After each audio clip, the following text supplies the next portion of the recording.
What's going on, ladies and gentlemen, CTigirsGaming, and in this video I'll be showing you guys the best settings that you must be using in Call of Duty Modern Warfare 2. And anytime if you guys enjoyed this video, make sure to see for the like button. For everything Call of Duty, make sure to subscribe, turn on notification bell and join notification squad. Without further ado, let's get right into it. Alright everybody, let's start off with the controller settings. For the button layout, I play on bumper jumper. I have been playing on bumper jumper for the past couple years, about 5 or 6 years, but then again this is one of the settings that whatever you find the best for you, that's what you need to be using. For me, bumper jumper is the best one, but maybe for you it's the lefty, or maybe it's the tactical, or maybe it's the default. This setting will depend on what you guys feel most comfortable with. That's the one that you need to be using. And then again, you could also customize it manually by yourself. You can customize each individual button to do exactly what you want it to do, so you can use one of the presets or you can customize it individually as you like. When it comes to the swapping the triggers with the bumpers, I keep that off. Basically, instead of using L2 and R2 to aim and shoot, you use L1 and R1 to aim and shoot, or if you're on Xbox you swap the LT and RT with LB and RB.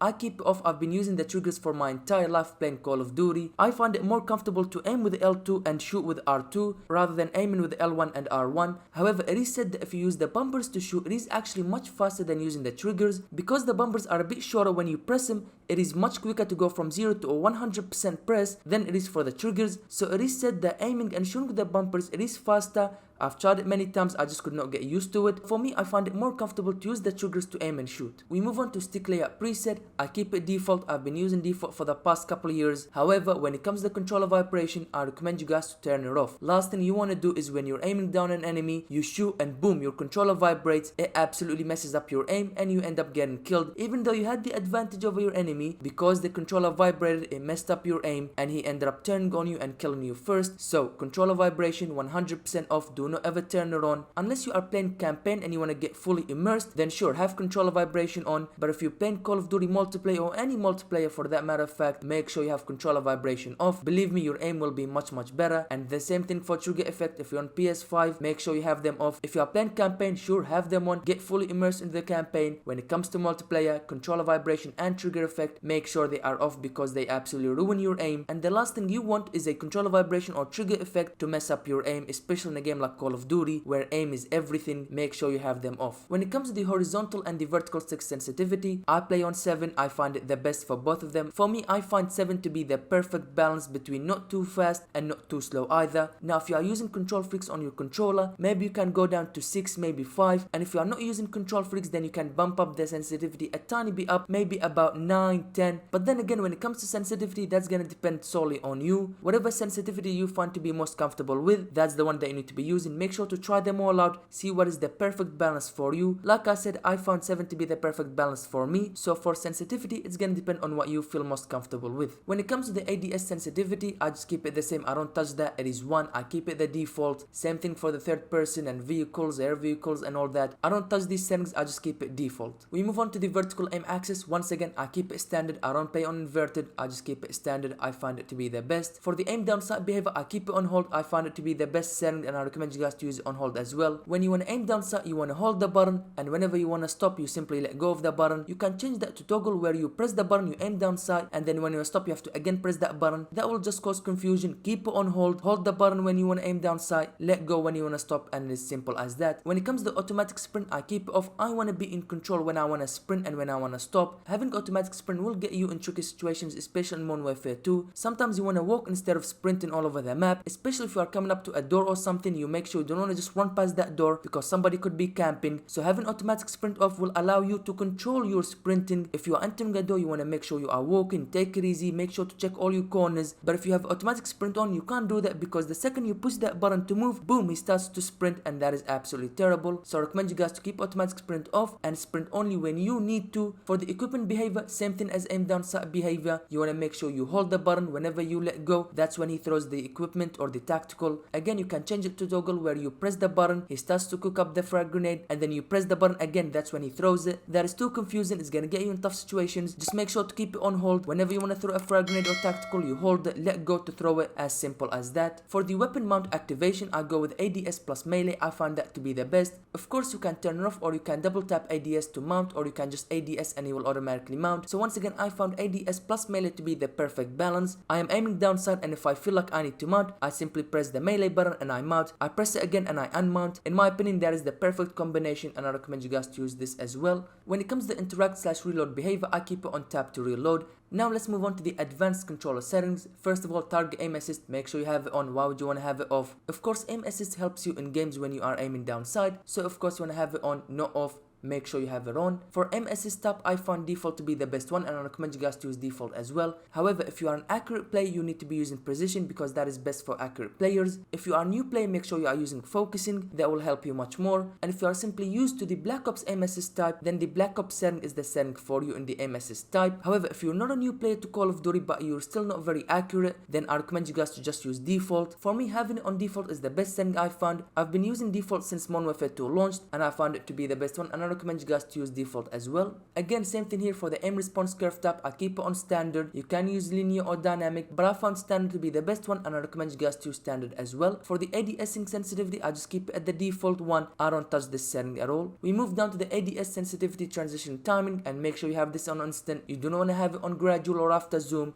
Instant is the way to go. When you aim down sight, you want to straight away boom instantly aim down sight. I recommend you guys to just keep it on instant, otherwise you are disadvantaging yourself. We move down to the sprint/tactical sprint behavior and I keep it on toggle and I recommend you guys to keep it on toggle as well. It is just much easier. You simply press the button and you start sprinting. Double press the button and you start to sprint. If you have it on hold, then you have to press and hold the button to sprint. If you let go, then you will stop. But in order for you to keep sprinting, you have to press and hold the button throughout the whole sprint. But when you have it on toggle, you simply press the button, you sprint, and once you move your hand from the move button, you stop. But like I said, with the hold, you have to press and hold to keep sprinting. No, I recommend you guys to use toggle. It is much easier. When it comes to the auto move forward, I have it off and I recommend you guys to have it off as well. It is just much easier than moving it to single tap or double tap. No, just keep it off and you control how you want to move forward, so I recommend you guys to keep it off. We move down to the tactical sprint behavior and I have it double tap. You can change that to make it single tap to sprint or single tap to run, but I found it the best to have it as double tap. You move with your button, you press it once to start sprinting, and if you double press it, then you start to tactical sprint. Like I said, I just found it much easier and better, so I recommend you guys to have tactical sprint behavior as double tap. We move down to the ground mantle and I have it on. I recommend you guys to have it on as well because it will actually get you out of tricky situations very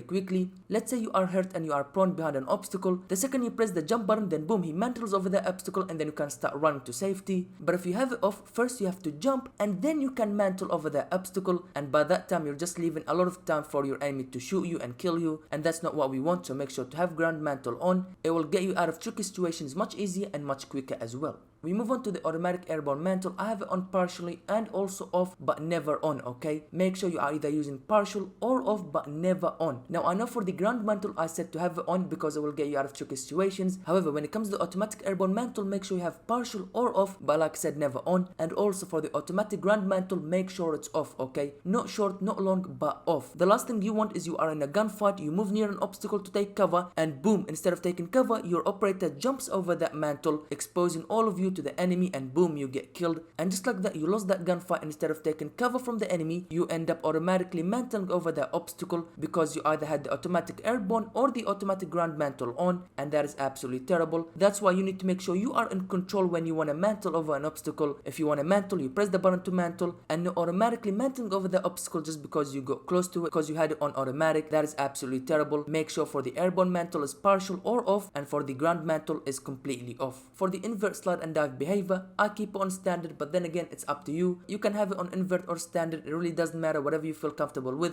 If you want to tap to slide and hold to dolphin dive, or if you want it on inverted to be hold to slide and tap to dive, it's completely up to you. I keep it on standard. I find it the best to tap to slide and hold to dive. For the parachute auto deploy, make sure you have it on. Last thing you want is you are playing ground war or maybe war zone and you are deploying from the plane and boom, you don't have parachute auto deploy on and you fall to your death. That is absolutely terrible. You have a backup by having the parachute auto deploy on. Now let's move on to the graphics settings. We have the on-demand texture streaming. I have it on, but of course you can turn it off if you want. I recommend you guys to keep it on. It just makes the game look much better. We move down to the world motion blur. Make sure off as well. Weapon motion blur, both of them, make sure you have them off. These two settings are absolutely terrible to have it on, especially if you're playing multiplayer. Again, if you are playing campaign, you want to have that full immersion, sure, have them on. But for multiplayer, make sure you have the world and the weapon motion blur off. You guys are seeing the difference in the two pictures right here. Look how blurry the game looks. If there is an enemy right there, you won't be able to see it. Let's say you have it on and the enemy doesn't. You move quickly, you won't see the enemy. He doesn't have it on, he will see you. So you are putting yourself at a disadvantage against anybody else who have them off. Same thing for the weapon motion blur, just turn it off. It is absolutely terrible. Not only you are disadvantaging yourself when you have it on, but also if you have it on and you play for a long time, it could actually make you seek, so I recommend you guys to have both the world and the weapon motion blur completely off. And when it comes to the film grain, just keep it at the default 0.25, no need to increase it or decrease it. When it comes to the depth of field, I have it on, and I recommend you guys to have it on as well, just because when I'm aiming down sight, everything around me is actually blurred and it is out of focus, but when I'm aiming down sight, everything is clear, which means I have a clear picture of what's happening. I can see the enemy better. But I mean, if you prefer to have it off, then by all means turn it off, but for me, I find it much better to have it on. It helps me focus on the center of the weapon where I'm aiming down sight, so I have a clear picture of what's happening where I am aiming. Of course, one of the most important settings, the field of view or the FOV, I play at 110. I found it to be the best. Sure, you can go all the way up to 120 and you can see more, and if that's what you feel comfortable with, then that's what you want to use. But for me, I find 110 to be the best. But then again, this is one of those settings that I can't tell you to use 110 or 80 or 90 or 120. This setting will only depend on what you feel most comfortable with. So what I recommend for the field of view setting is make sure to try out all the settings, see what you feel most comfortable with, and simply start using that setting. And with all that being said, these are the settings that I found to be the best in Modern Warfare 2. I recommend you guys to use them, and believe me, it will improve your gameplay by a lot. But thank you guys for watching this video. I hope these settings helped you out, and if they did, make sure to see for the like button. 15 Call of Duty, make sure to subscribe, turn on notification bell and join notification squad, and I'll catch you guys later.